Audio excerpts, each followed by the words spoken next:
If you change your brakes and then the rotor does not spin after you take it for a test drive, I'll show you something that's common that could be the problem.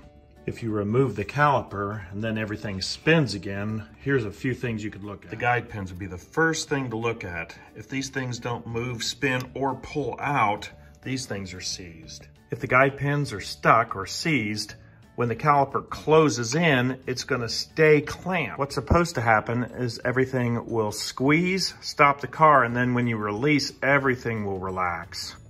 If these guide pins are seized, it's gonna go in one direction and that's it. If I put a wrench on it, I can move it a little bit, but it's still not pulling out. The bottom one doesn't spin. If I put a wrench on it, it's really seized. This should be very easy to spin with your fingers. You should be able to spin it, pull it out, easy. In fact, if we look closer at this bottom one, you can see the rubber is completely deteriorated.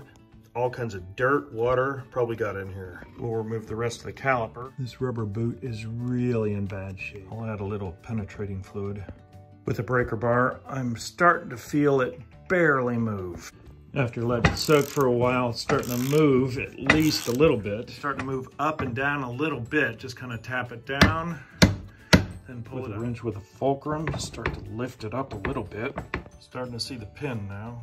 I'll keep spinning it, a lot less seized. Now we've got it out. We'll see if it's recoverable. Looks a little bent. The hydraulic force must have bent the pin at the top. Straighten it up with a pipe wrench.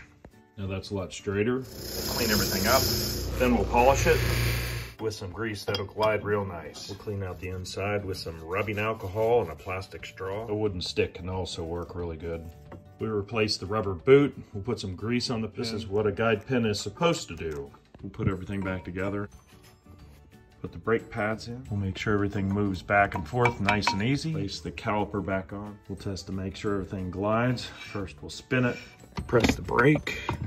The brake should have compressed and then retracted, and it spins, so everything's good.